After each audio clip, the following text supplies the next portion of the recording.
Hello, everyone. I'm not Magdalene. My name is Patrick Dunn. I'm a current grad student and graduate assistant here in Manhattan. And I'd like to welcome you to Writer Speak. A couple of quick, I guess you call them announcements. First, we wanted to make sure you all know about our social media presence. We have our Manhattan Track Facebook page, which we encourage you to all like, or whatever Facebook is calling it these days. The other exciting news is that we are starting a Tumblr, which for those of you unfamiliar is pretty much a blog. And this is kind of a joint project between our Southampton campus and the Manhattan campus. It's called Writing Conditions, and you can find it at writingconditions.tumblr.com. And it's basically going to be from a student's point of view. So since we are kind of a unique program with two campuses, the idea is to kind of be a conversation between what's going on between the two campuses. And more importantly, for any MFA students, we are going to need contributors. So you can talk to either myself or Harmony, who's back there doing the filming at any point. And also, we put all of these talks up on YouTube, and we just found out that the Phi Kappa Phi Forum magazine, the fall 2013 edition, had a column about what's so funny, ask a psychologist. And 2 years ago, we ran a series called Incon Shrinks that Daniel Menaker curated. And they, I guess, went onto our YouTube video, watched it, and quoted Dan in their magazine. So we're getting YouTube views, so it's not all for naught. The next thing, our spring courses are going to be announced on October 15th. The sneak preview we have right now, just a couple classes to tell you about. The one required class, the CWL 500 Intro to Graduate Writing with Carla and Bob, is going to be on Monday nights. Roger Rosenblatt is going to do a memoir class that's going to be spread over 8 Saturdays. And our new film program is going to have a course on Monday nights as well. So that's not everything, but what we can tell you as of tonight. Dan Menaker is also going to be doing a TED Talk as part of the TEDx SBU event on October 10th. And that is going to be streamed live here in Manhattan. So if you're interested in watching that, please talk to Magdalene at some point tonight or over the next week. Let's see. And then tonight, tonight's series is, or tonight's talk is part of our series for the fall 2013 Writer Speak called Uses of Affliction, Reading and Writing Illness. The series is an open classroom format following the curriculum of the course of the same name, Uses of Affliction, Reading and Writing Illness, which is co-taught by Dan Menaker and Magdalene Brandeis. All of our guests this semester and our discussions will be linked around a common theme: illness in fiction, illness in nonfiction, illness in the culture, and the new emerging theme of narrative medicine. Tonight we're going to have one of our very own Dan Menaker, who will read from his story, Mike. And after the reading, Magdalene will join him in conversation. And as usual, after our whole event, there will be a wine and cheese reception next door at Vino, which is at 121 East 27th Street. Just go out the elevator you came in, make a left, and it's like 2 doors down. Can't miss it. And so now here to properly introduce Dan is Joanna Marple. Yay.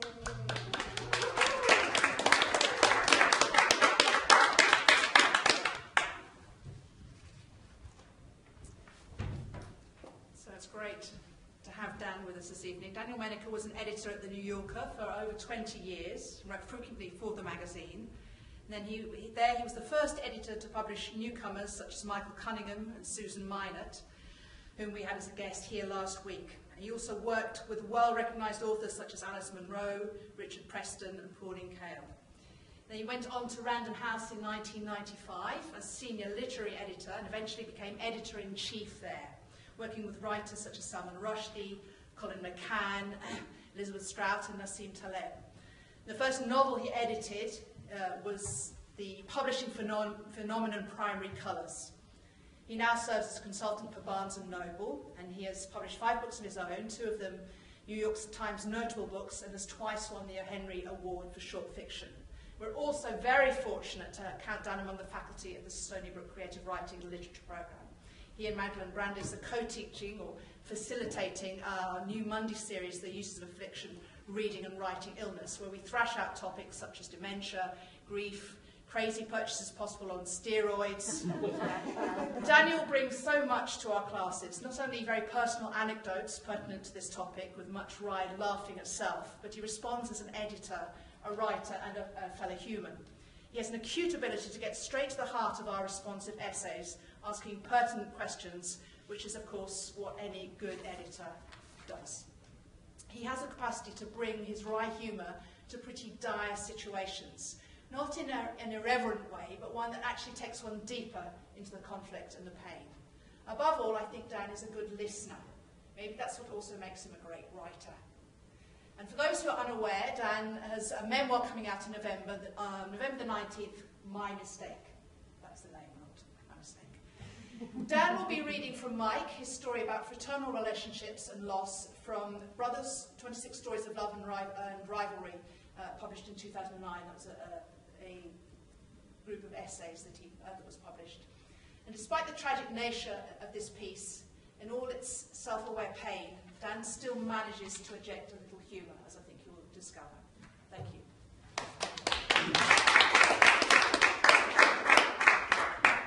Thank you, Joanne. We have a Joanne and a Joanna in our class, and I've now, as of this evening, learned to separate them. The one who should, pardon?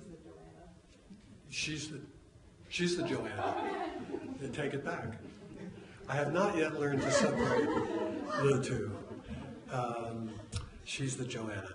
Thank you, Joanna, and thank you all for being here. And I just want to say that in Joanna's introduction, she did a very British thing, which is that when she said Random House, she said that I had worked at Random House.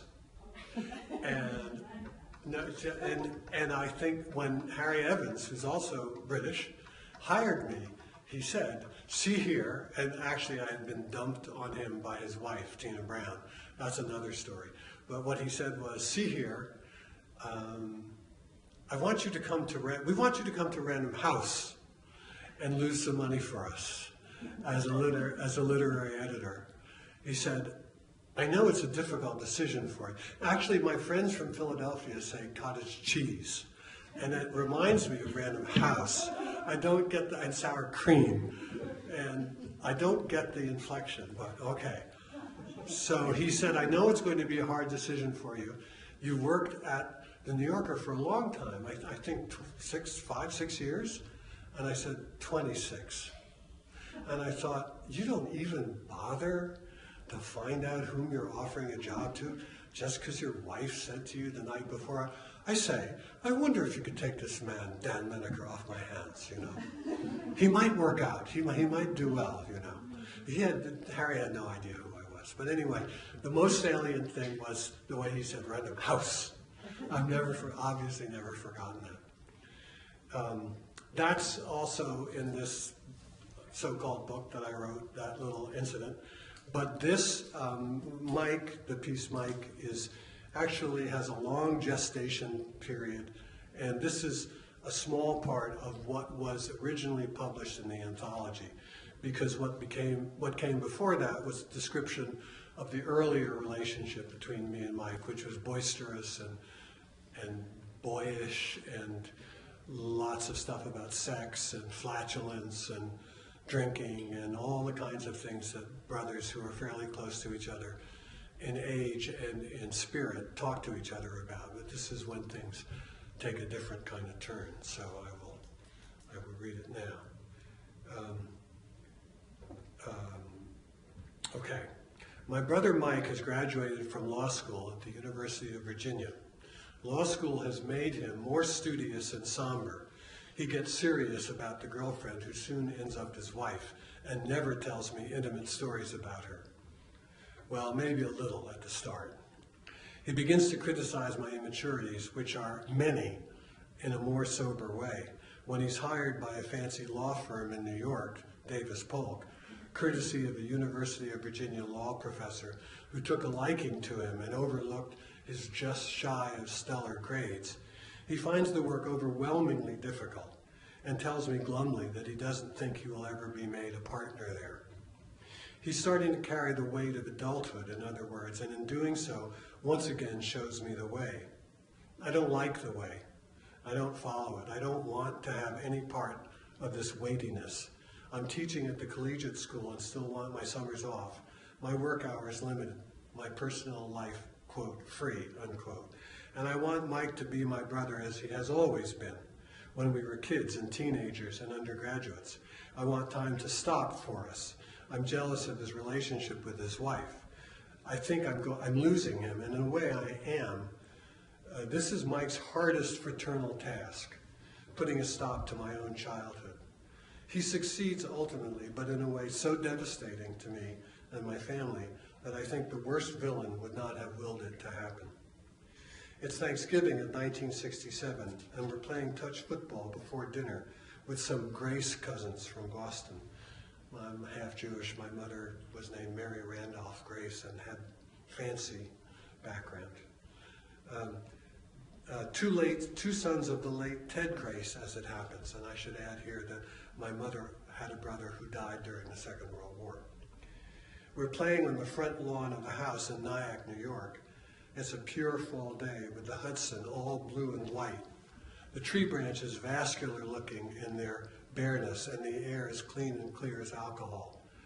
Mike's wife and my girlfriend are standing on the sidelines. Before the game starts, I try to tease him about something, and when he doesn't respond, I grab him around the waist and try to wrestle him to the ground.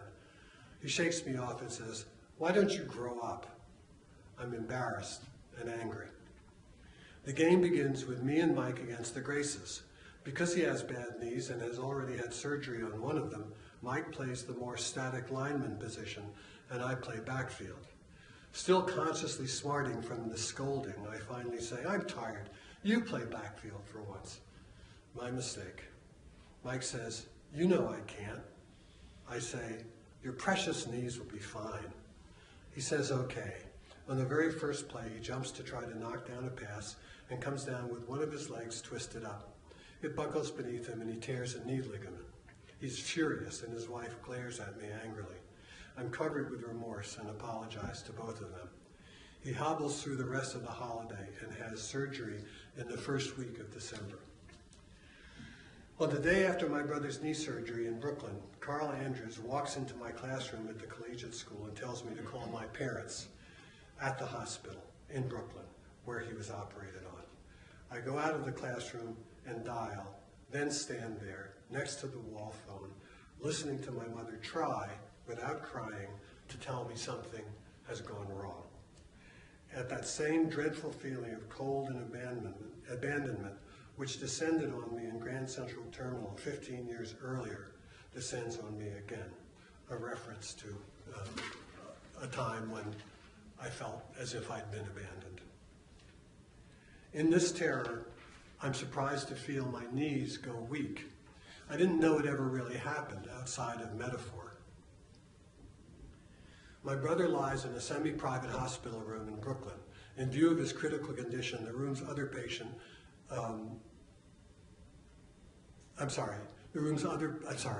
in view of his critical condition, the doctors agreed that Mike should have the room to himself, so his roommate is moved out. Mike has septicemia, a vicious systemic blood infection that he must have contracted during the surgery, which was a routine procedure to repair that ligament, the injury he sustained when we were playing touch football. I have a cold. I asked the resident if it's a bad idea to go into Mike's room and talk to him. The resident says it's probably okay, but if I want to be on the safe side, it might be best just to stand in the doorway. And that's what I want to hear, because the truth is that I really don't want to get anywhere near my brother. I'm terrified of his perilous condition. He's conscious, but very, very sick, and I don't know how I would act or what I would say if I got close to him. My mother and father and girlfriend and sister-in-law and I sit in a typically inhospitable hospital waiting room. My brother had come back to consciousness after having been unresponsive for some time before I went to see him. But the doctors say that he's still in great danger. They say it in such a way as to make me sure that my brother is going to die. My mother has encouraged me though, to go and see him and talk to him. I almost bought the farm, Mike says. I know, I say, you had us all really scared, even though I knew you were probably faking. My brother smiles his dazzling smile. He's not even 30 and looks even younger now and in such danger. He's lying on his back, his head on a thin pillow, so he's looking at me with lowered eyes, half-lidded, as if he were in a waking dream or watching out for an attack from below. His voice is dreamy, too. And how are you, my young scholar? I have a cold, or I'd go over there and straighten you out, I say. And how is Precious, he asks, referring to my girlfriend. She's fine. She's here, too. How can someone so good-looking stand to be seen with you, he asks. But I am out of wisecracks. I almost bought the farm, he says. 2 farms, I say. What? Never mind, but you know you're going to be fine, right? And I don't really think so. I feel bad all of a sudden. Well, I'll go back and get the doctor or a nurse. Hang in there. Okay, I'll see you later, he says. I leave the room and tell a nurse passing by that my brother says he's feeling pretty bad. She goes into his room and I go back to the waiting room. It turns out that his coming to is only temporary. He goes into a coma. All his vital organs begin to slowly shut down as the infection, resistant to the strongest available antibiotics, spreads. The hospital allows us all to stay in small, functional apartments that are generally used for interns and nurses. I call collegiate and say that I won't be able to return to teaching for a while. In the daytime, we sit in that waiting room with its cheese-rimed hues. My sister-in-law sits on a couch, closing and opening a fist, saying that as long as she does so, Mike's heart will keep beating. It doesn't. Mike's friends from Dartmouth come to Nyack to pay their respects. Dave Hiley, Alex Summer, the good McGinnis, the bad McGinnis, Arnie Sigler, Otter, Roger Zissou. Seeing these young men, still boys in some ways, is unbearable.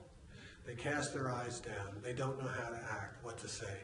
How could they? They have had no occasion to learn comportment for such a disaster, as is only proper.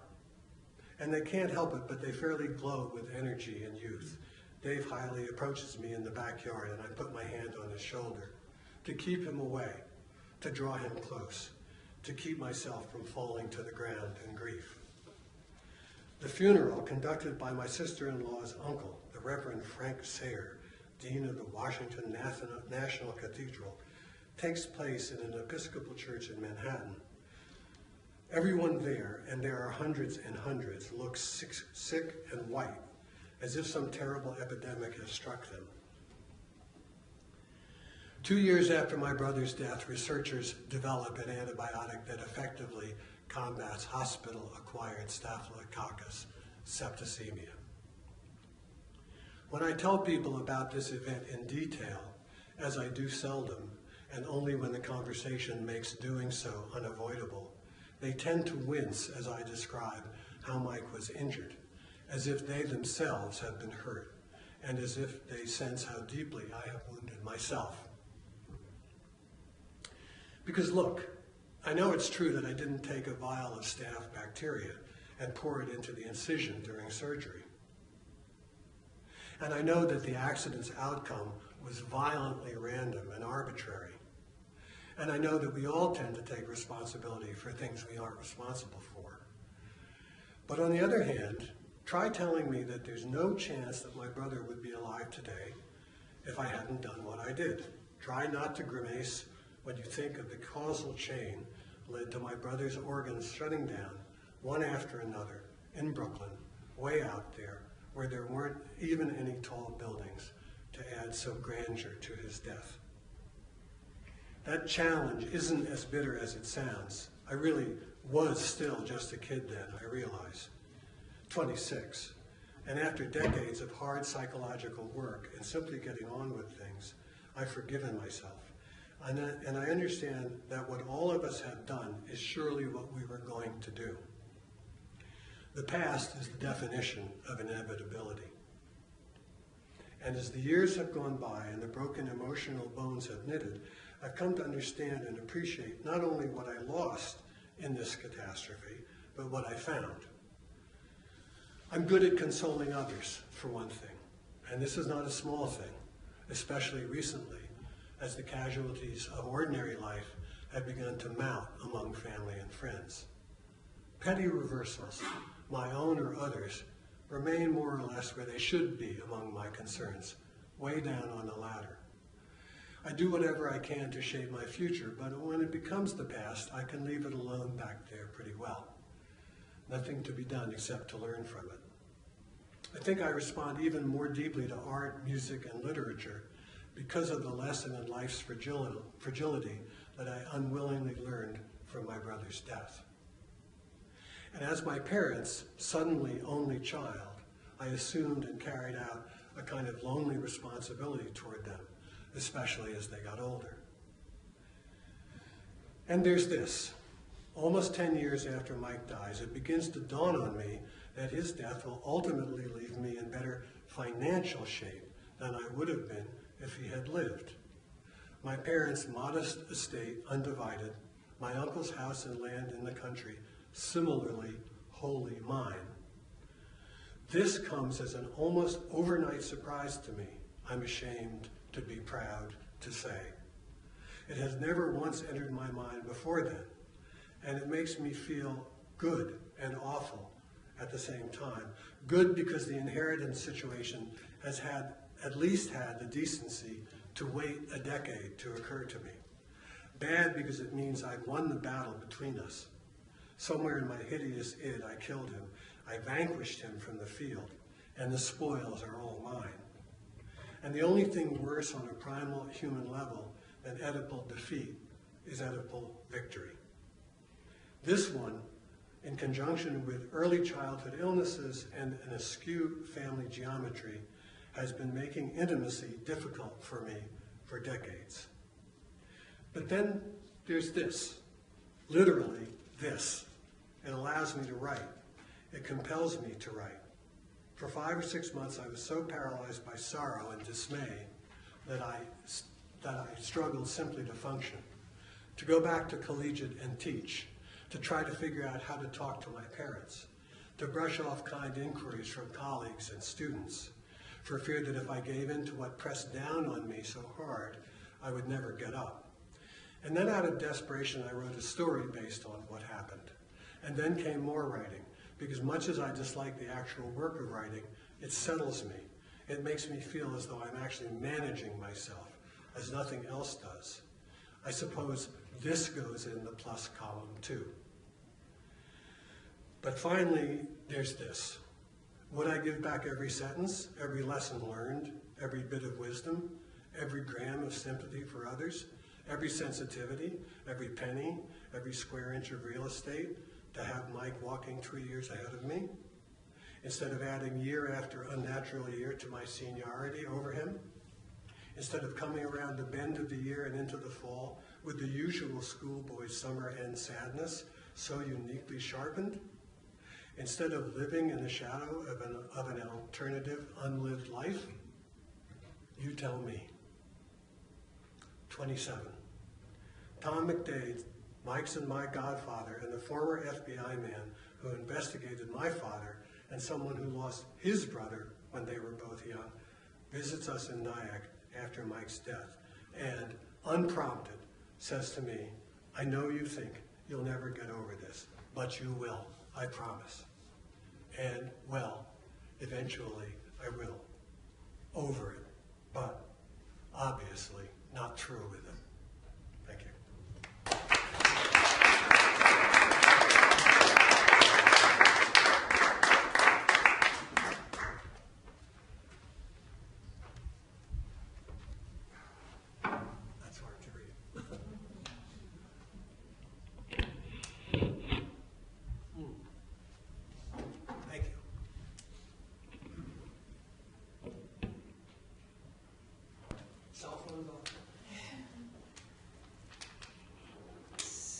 my first question is the beginning of the refrain about beginning to write. Is this the birth of your life as a writer? It's not. It's probably the beginning of my birth as an allegedly serious writer. I think I've written a few things. No, it's the beginning. It's the beginning. Yeah. Before I wrote the piece about my brother, I did write a few other lighter things for film comment and but I mean, I only started to write after this happened. When you sort of dug down it. Yeah, I mean, I started on the surface and then I realized I had to write about this. Because my husband is also half Jewish, half Catholic. I don't know if your mom's side is No, Catholic. she's high Episcopalian. Okay. So isn't it a Jewish theology that the world is cracked and it's our job to mend the crack? Sounds Jewish. But I don't know much about Judaism. For me, it's that, like, Yom Kippur, I don't have to move the car from one side. That's about it. Okay, because I think, in a way, the writing feels like endeavoring to mend the crack. Well, I'm not sure whether it has to do with, the Kabbalah or the Talmud or anything, but I mean, it's an interesting question about identity. I think lots of people who are halfies, there's a whole site called there's a whole website about half-Jewish people. And the people who are half-Jewish would really surprise, Robert De Niro among them. And there's a whole list of them. Of course, I can't remember who they are. I think it's rather that. I think that if there's anything about my background that led me to write before all this happened, it's that halfness. It's interesting that you bring it up. I've spoken to a guy named Scott Assen, who is one of the principal underwriters of the Paris Review. And he said this thing to me very recently, which sort of rang a bell. He said, as someone who's half Jewish and not observant on either half, I feel often like an outsider. And he said, I think that's one of he's a very successful investment guy. And he said, one of the reasons I think I was successful is that I never was part or locked into any tradition. He said, it's a great loss, but in some ways it's a great advantage. And I think a lot of writers feel like outsiders. And I think this incident may have exacerbated the kind of division in my family, which I've written about more before this section. So just to get to that a little bit, because there's a phrase that was really intriguing to me, askew family geometry. Mm-hmm. Can you talk about that a little bit? Is that referred to in the book? In the rest of the book, I mean, my mother was a very smart, interesting, beautiful person. She went to Bryn Mawr with 5 sisters, all of them classics majors. She could read Greek and Latin up until 2 weeks before she died. She became an editor at Fortune magazine at a time when women didn't work all that much. And she was an expert in grammar usage, everything. And I think I may have told this story before, but she threatened to disown me if I said Tiffany's, because the name of the store is Tiffany. And she thought it was vulgar to say Tiffany's. And she once came home. We lived in the village until couldn't afford tuition at Little Red Schoolhouse, and moved up to Nyack. I went to high school there. And one time she got off the bus commuting and said to me, coming in the house, I just heard one Negro boy say to another, and that was the proper usage then. I just heard one Negro boy say to the other, get the fuck up on the bicycle if you want to ride. I never heard her use that word before, and I was shocked, and she said, I'm just wondering what part of speech the fuck is. Where does it go in the diagram of the sentence? But she was very alluring and very seductive, and my father, on the other hand, was the 7th son of Russian Jewish immigrants who refused to get married because they thought marriage was an oppression of the state.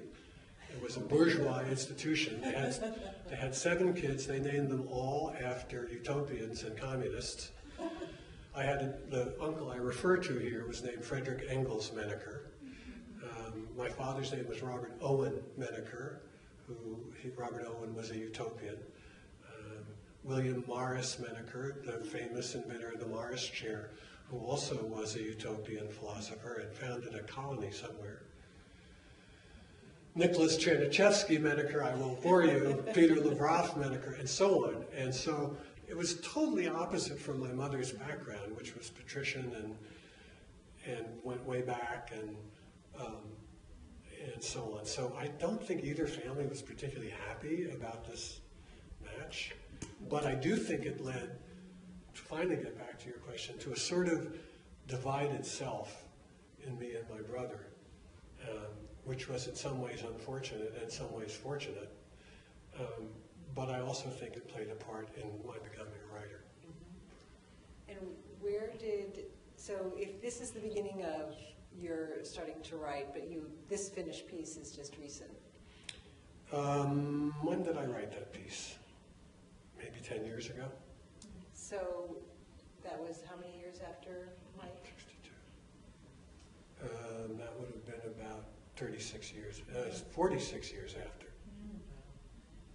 But I did write 2 pieces of fiction based, 2 pieces of fiction. One called Grief, which was published in the New Yorker, and very different from this, although some of the family details are the same. And another called Brothers, which was published in a magazine called Grand Street, which was a very good magazine run by a friend of mine. So I guess, as I said at the end, I think I'm over what happened, but not through with it. And here I am talking about it again, so it's pretty clear. What I noticed in the piece was the restraint. This is just talking about it as writers, this is a situation where you can milk it for emotions in 19 different ways, and it's written very sparely and very restrained, and I noticed the parents are almost non-existent in it, in terms of the look. Well, actually, in the piece called Brothers that was in the anthology, there's a lot more about the parents. This is somewhat fragmentary. So I was wondering if that was a choice for this piece to leave the parents out. No, because, as I say, I mean, our class is about illness and death and the attendant things. So I also would have been reading for an hour and a half, which I couldn't have done. So when I sent this to you, I just tried to isolate the part that seemed germane. But parents are definitely not left out of the whole piece, and they're big time in the book. Oh, good. I have 4 older brothers, and I would say they spent 80% of their time trying to kneecap each other with smarty remarks and stuff like that. Yeah. So you're able to situate the teasing and the challenging in that context? Well, yeah, and this is in some ways an outgrowth of it, because, as I say, I mean, the teleologies, I don't know if that's the right word, but I like to say it. The teleology of what happened was that as I say, I was smarting from being told to grow up and in front of other people. And so I got mad. And so that was a kind of regression. And that was the ultimate result of it. It was pretty bad. So you said before you started reading that. Let me go back to severe and so the spareness of the writing. I don't think it's spare. You don't? No. No, I think it's, no. I mean, it's the kind of writing, I mean, this is some of the best writing I've done, and I feel that it is disciplined, but I don't think it's spare. I don't think it's like bare bones. I think it's got rhythms in it and feelings in it that come through without any, in fact, I've read it before and not been able to get through it, but for me, it's filled with feeling. For me too, but I think it's not florid. I think we probably have different definitions of spare. No, I did try to be careful of not, as you said, milking it. Yeah. I wanted to tell the story. But I think there are, I feel as I read it that there is a lot of, I hope, not undetectable, but not intrusive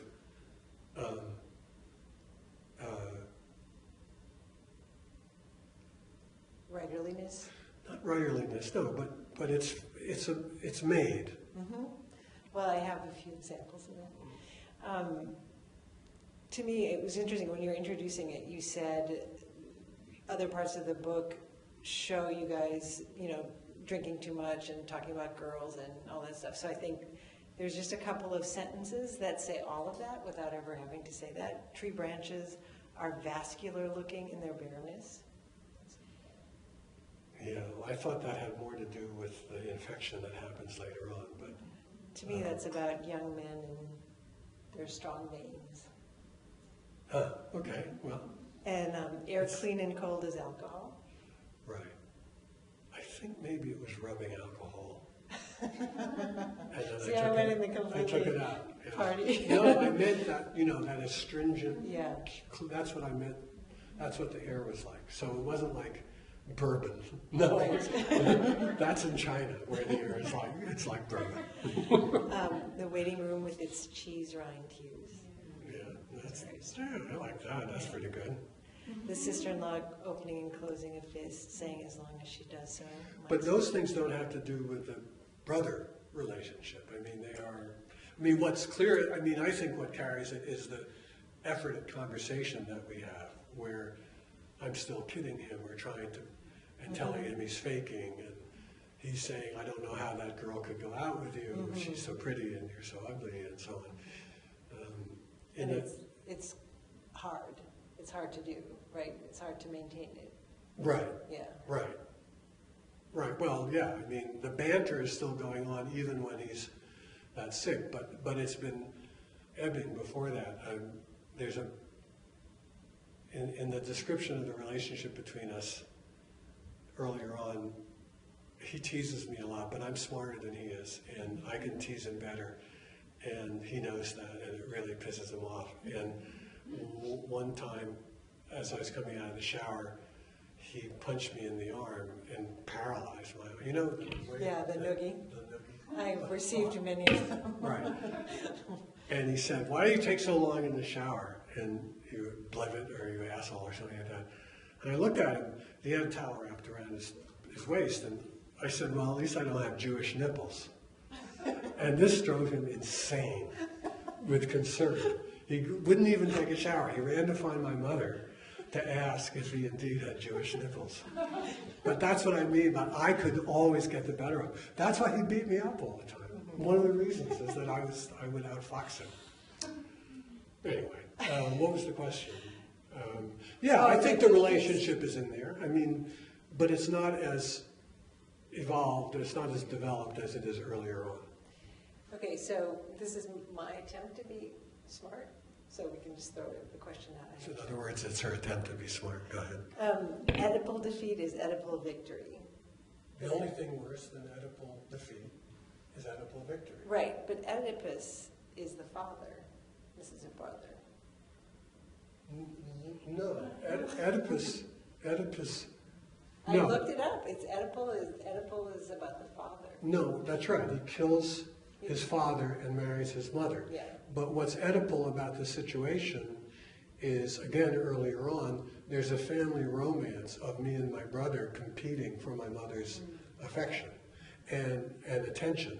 And any analyst would tell you that that is a not exact Oedipal parallel, but a son trying to get up close to his mother does have Oedipal reverberations. But you're right, it's not strictly Oedipal. Okay. There's a slight reference to an FBI investigator. Yeah. Again. Yeah. Tom McDade investigated, it's so complicated. Tom McDade had a bullet wound in his hand from Babyface Nelson. Tom McDade was an FBI guy who chased Pretty Boy Floyd and all the 30s criminals, and somehow was appointed to investigate my family for un-American activities. And he got to like us, and he got to be friends with us, and he was a counselor at my uncle's camp, Peter Lavrov Menaker. By the way, the guy who's conducting the high-level conversations with John Kerry, his name is Sergei Lavrov, and I believe he's the grandson of the Russian poet after whom my Uncle Pete was named.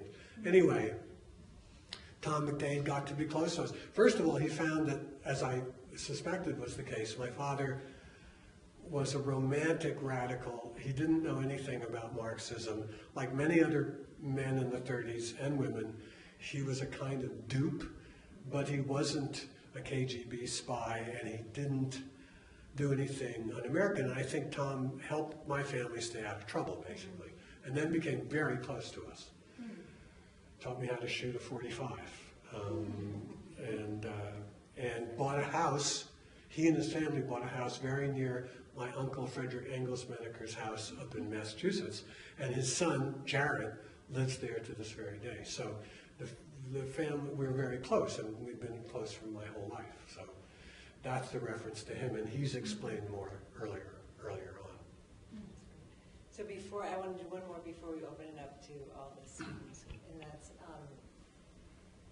I just want to, having seen your editor eye on our students' pieces and on visiting authors' works, I'm curious how you compartmentalize editor and writer when you're working, and the relationship between the two. It was very difficult at first, especially when I was a copy editor, because all kinds of static would be set up between what I saw other editors doing and what I saw and what I was supposed to do with regard to small matters, punctuation, and style and so on. And then, I don't know, it was as if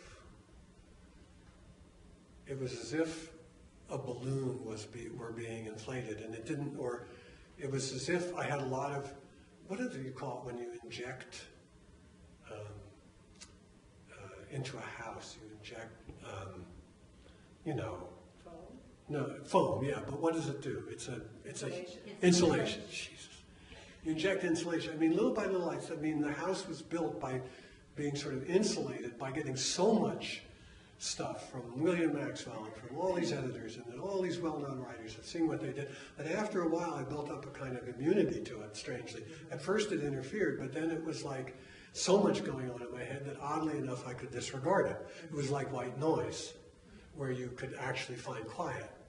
And there were two crucial events that would have happened some other way. One was working with a film critic named Pauline Kael, and I was her editor for about 3 years until she fired me for not paying enough attention.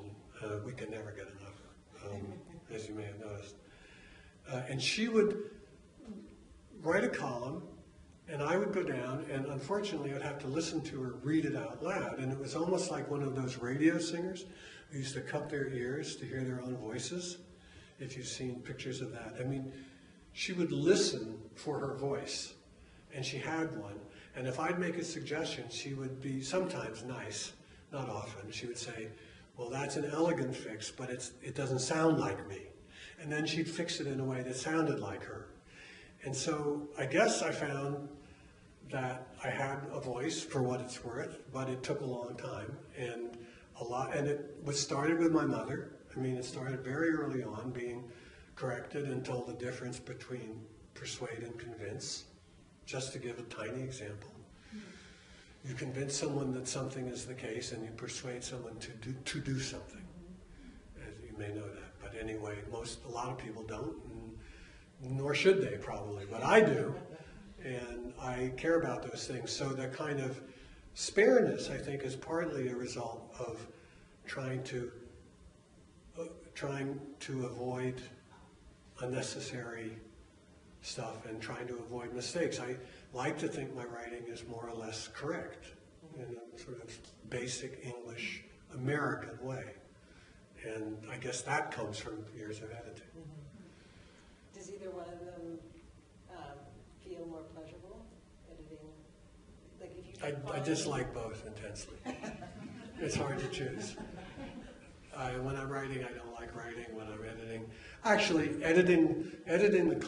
working on the kinds of responses we've had is a tremendous pleasure to me because, you know, when I went from the New Yorker, I was working on short pieces, and then when I went to Random House, I was working on books, and I would have 10 books or 7 books in a given season, and doing everything, including editing for those books, flap copy, catalog copy, meetings, presentations, sales conferences, and then editing, the work is impossible. And there's a whole section, again, in the book about the impossibility of being a conscientious book editor. And so working on short stuff, working on short fiction now, working on the stuff, that seems to me like a holiday because I can listen to it so much better. It's spatial. It's not linear. It's like the 3 or 4 page responses we get, or even a 10-page story. It assumes the shape of a room that you can move around in.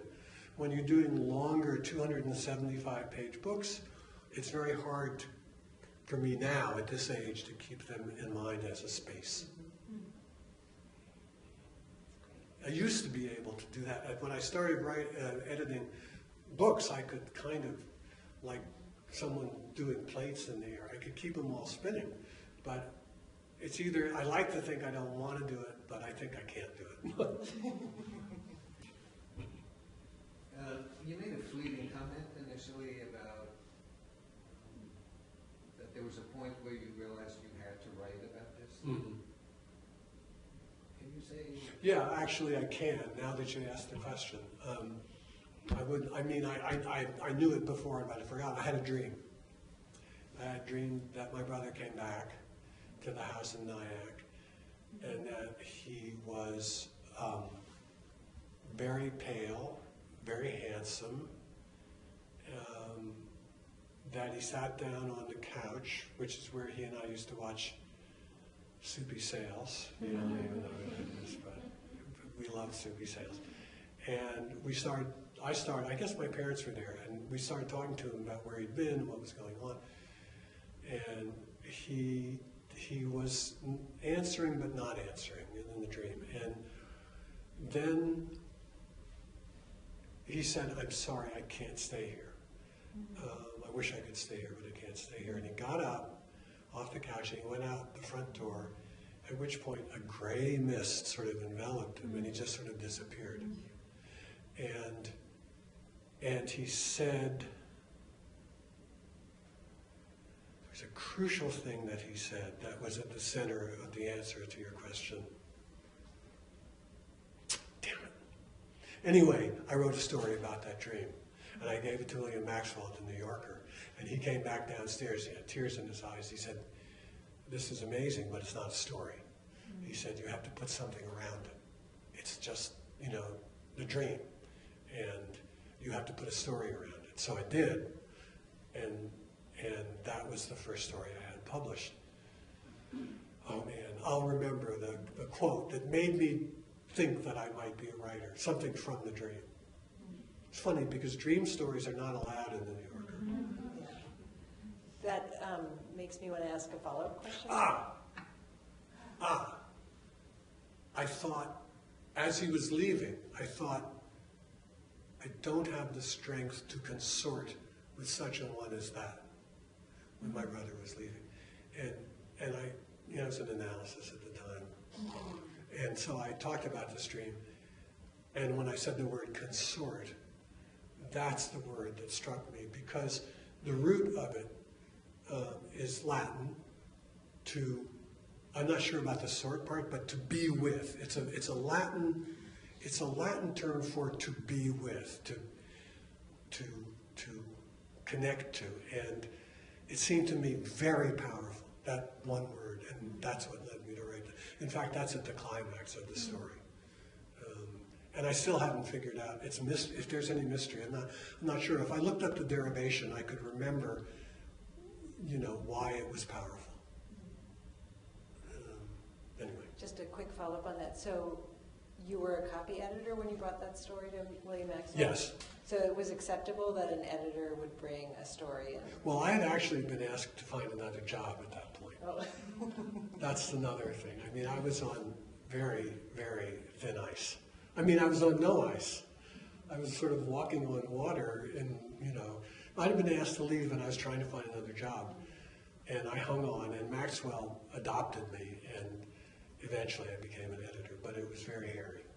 I had really fucked up badly, as was my one at that time. Nancy. So, did you talk to your family about this essay before it was published? Did you? They were dead. So it was, there was no one to. I talked to my sister-in-law. And how did she? What was She her like reaction? everybody. I mean, people. She was very moved by it. The part about her being angry at me and my brother being angry. I mean, she just accepted that. They were. I mean, he wasn't supposed to do that. I mean, she didn't start yelling at me again, but she sadly said yes, that was true. So, yeah. I mean, there was nobody really to check with. I'm an orphan. All the uncles are gone. My brother's gone. I have a million cousins, some of whom I remain close to. But the essential family is gone, which is a strange, sad, and very exhilarating place to be, both. Why Yeah. exhilarating? You're facing the wind yourself. There's nobody, your parents, even when they're old and sick, even if they're demented, they are sort of an emotional barrier to the full force of mortality and trouble and so on. And when they go, I think, even if you love them, as I love my parents, there's sadness, but especially if they lived a long life and were a little too sick at the end, there's a relief. That's no mystery. But there's also this sense of, okay, now there's nobody between me and the rest of my life. I mean, now I have to, it's not rational. For me, it was an exhilaration when my mother died, although also very sad. Maybe because I was edible. Seriously. Yeah. Does fiction or nonfiction help you cope with Mike's death better in the early stages when you started to write, and what was more effective? I can't. All I remember is when the first story, the short story, which is importantly fictional. That is to say, it's not like this, and it has a lot of what Maxwell asked for. It has a fictional frame around it. I felt that it was helpful in that it helped me to shape and control what had happened. I think a lot of people feel that about personal experiences. So this piece was written much later, and it's, I don't know, it's interesting. Speaking of Oedipus, Maxwell himself suffered the death of his mother when he was 10 years old from the flu epidemic of 1918. And he kept returning to it in novels and in nonfiction. Sometimes head-on, sometimes indirectly, but it became the sort of center of his writing. And so I think, I actually think when you have such a traumatic event, my analyst once said that I had to be careful about my brother's death because it was becoming a nuclear integrative fantasy. Nuclear because it was the center of what I was talking about. Integrative because it sort of took things from everywhere else and had them attracted by the gravity of this central thing. And a fantasy because things that didn't have anything to do with it, I would think, had something to do. And he said the closest example on an historical level that he could think of was the Holocaust. He said survivors of the Holocaust often, and who could blame them, the Holocaust and their experience in Auschwitz, let's say, became this thing, nuclear, and it's what Art Spiegelman's book is about, by the way, Mass. A nuclear integrative fantasy. Nothing is unrelated to it. And so the analysts, I mean, present evidence to the contrary notwithstanding, the analysts really helped me to get away from that. Even though here I am reading about it and still thinking about it, it's still an important part of my life. But for about 5 years, it threatened to become like a black hole. And thanks to treatment, I think I didn't go down it. But obviously, it's still part of who I am. And what was your relationship with your sister-in-law right after? Well, as I think I say here, I think partly owing to an earlier illness and infancy, and then this experience, I've always had, I mean, I'm a very sociable person, and I really like people. I have a lot of friends and get along well, but I have trouble with intimacy, and I think this is one of the reasons why. And I think, as I say, this childhood illness was very serious and separated me from my parents for 2 months when I was 3 months old. And evidently that's a very important part of attachment. And I don't want to get all Freudian, but I believe that it had something to do with it. And then my brother's death. So to answer your question, not very close. Fine. She comes over to our house in Great Barrington sometimes. She has fond memories of my family. She remarried a man who died. And then she married a great guy whom she's with to this day. She had one son, who's fine, by her second marriage. And, you know, I think she'd like to be closer. And there's no reason why she shouldn't be. She's a little proper for my money. She's a little formal, but that's not it. And she's really nice. And she worked for the American Friends Service Committee, and she was bringing my brother became very conservative when he went to Dartmouth, which was horrifying to the rest of us, Oedipal types. And then it started going on with Penny, and she was quite liberal from a very distinguished New England family, and she was bringing him back around into the liberal fold. It was interesting, and I think, you know, the Vietnam Moratorium Committee was starting just around the time of his death, and he was coming back. She's a fine person, excellent person. How did you choose to write it in present tense? Well, I didn't. When it was first published, it was in the past tense, except near the end. But the memoir is all written in present tense, and it's written by age brackets. The first entry is 3 months, as you may have seen. And so when I got to this one, I changed it all to present tense. Yeah. It's more of a statement that I'm curious to have you elaborate on. Being written sort of presently, there's sort of a confessional aspect to it, but then towards the end, you mention all the things that you've benefited from, such as physical things, and then you sort of challenge the audience to make your own decision on that. I was just wondering what your feelings were about the confessional aspect, but also like sort of this evolutionary feel of like you won the race, you beat him in a way. Yeah, well, I think it's for I don't know the answer to that question. I don't know.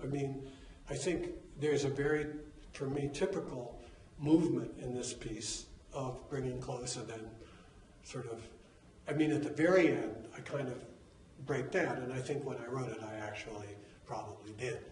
Someone said, no tears in, no tears out, about writing personal stuff or memoir or something very close to you.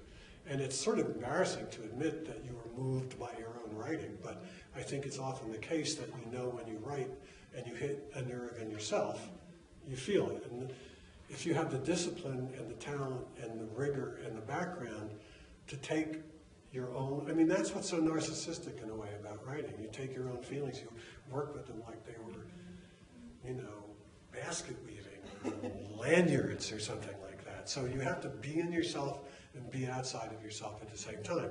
But in the book, I think, in general, there is the same thing I was talking to Magdalene about. It's sort of confessional, honest, raw, and then a kind of pulling back, which is, I think, probably part of the way I am. I learned it from being an analysis. I know who I am, and I think in terms of what the reader's going to decide about, I think he's going to decide this is a 26-year-old kid who hadn't quite grown up. And now he's writing about it, and he's looking at it with more perspective, and maybe 2 years from now he'll look at it a different way. Does that answer your question? Yeah. Okay. Questions? Thank you very much for reading this to us. I know it could not have been easy. It was not easy. No. Would you care to tell us what happened in Grand Central Station? Sure. No. Sure. The first time I was up in the country with my uncle and the woman who took care of us, black woman named, to whom my book is dedicated actually, taking care of me and my brother. And I had a dental problem, the first of an endless set.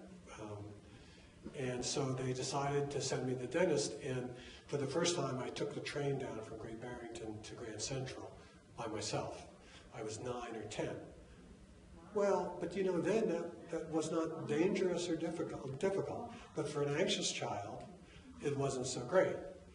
So, but that was fine. Actually, everything was fine. I was having a good time being Mr. Train Passenger and giving my ticket and so on. And I got to Grand Central. My father was to meet me at the information booth. And the train came in on the lower level. And there's a little information booth there, or a little booth there. So that's where I stayed. My father didn't come, and didn't come, and didn't come. So I had this very cold wave of complete anxiety and abandonment overcome me. I was terrified after having been Mr. Confident. I was an anxious child, for sure. But this couldn't have come at a worse time. So I finally, you know, I was also not stupid, so I saw a cop. And I went up to a cop and I said, my father was supposed to meet me here and he's not here. Well, I don't know what's going on. And he said, what's your phone number? And I said, Chelsea 24685. That's how long ago we're talking about. So somehow he said, come with me. He went to his place. He picked up his phone. He called. He got my mother. Difficulty was straightened out. Cop took me upstairs. There's my father waiting very serenely. Not troubled at all, and sort of smiling at me, and he said, are you okay? And I said, yeah. He said, did you think I'd abandoned you? Oh. And I said, no, but of course I did. I mean, I didn't know what was going on, but I didn't let on as to how scared I was. So when I got the phone call, which I just now realized the phone was involved. I hadn't realized it before. When I talked to my mother, I should say, on the phone, I had that same feeling I had when I was 9 or 10 of abandonment. So that's where that came from. You write something down, I mean, even writers who are not professional or something, everything you do is of a piece, ultimately. In terms of writing this, did you, I mean, it seems like over a space of time, you said Mike wrote about 10 years ago or so? I think so, I'm not sure. So did you work chronologically as you were piecing this together, or did you have just different? No, when I first wrote it, I mean, there were the 2 short stories, which are quite different from each other, but they're based on the same incident. When I wrote this, I think I just wrote it. I think it just came out in a couple of days. It was as if it had been working around. I thought, okay, not so much I'm going to tell the truth, but because I think the stories were true in their way too, but now I'm going to say what really happened. Also, I have to say, what I say in here, what I read is true. I mean, I'm afraid it's material. And that's one way I look at it. And it's like some awful comedian who everything is funny and he's going to use it when he does his next monologue. But that's one of the things writers do. You look for material. And you have to be inside your life and outside it at the same time. So it was pretty, I won't say it was calculated because it was written from my heart. It is as true as I can make it, but I did have the sense that I was, as my friend Charles McGrath at the New York Times says, writing with an apostrophe at the end. It's weird. It's schizoid. Any other questions? What do Jewish nipples look like? I think I just pulled that out of the air. I knew both of us were trying not to be Jewish at the time for reasons having to do with having moved to a place where there are no Jews anywhere, having come from a school where there were nothing but Jews, and one token black kid. Little Red Schoolhouse, very Jewish, very radical. And and we were not observant anyway. I mean, my mother actually took us to church on Christmas and Easter. I think she had residual Protestant, second thoughts, sort of.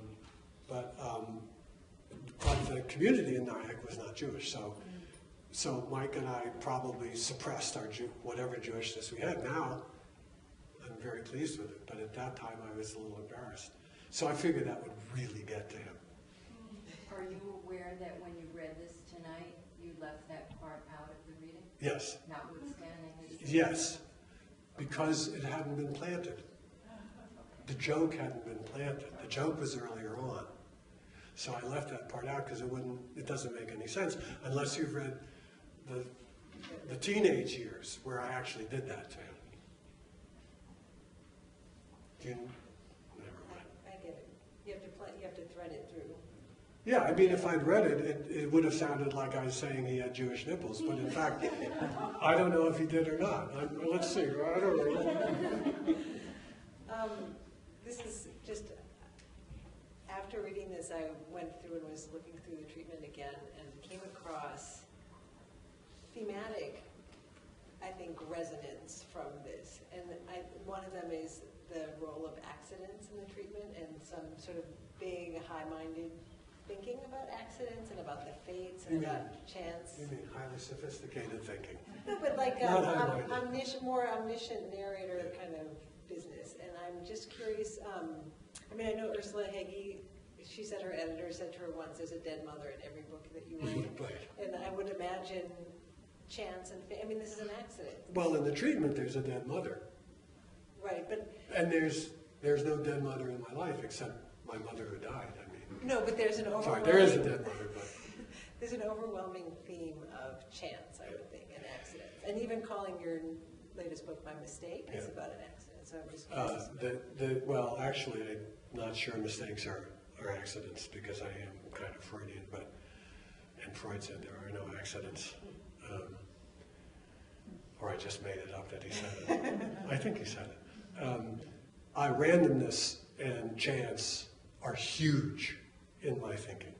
Just, I mean, if your parents, all of your parents, if your mothers had a headache on the night you were conceived, then there'd be a whole group of other people sitting here. And so I think we come here randomly. Things happen to us randomly. Of course we plan, of course there are things we can control, but I think happenstance plays a gigantic role in all of our lives to the point where it's almost a comfort. And in that same vein, do you feel like with Mike, you fought having that event be part of your life story for a long time, and then accepting it was part of it? No, it was with me. I mean, I think I fought after I started really dealing with it. I think I've now fought more or less clear of it and can see it as part of my life. But no, I don't.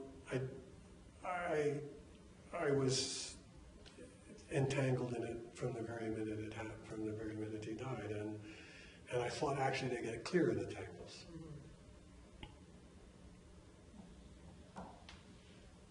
It's a note to end. Thank you all very much.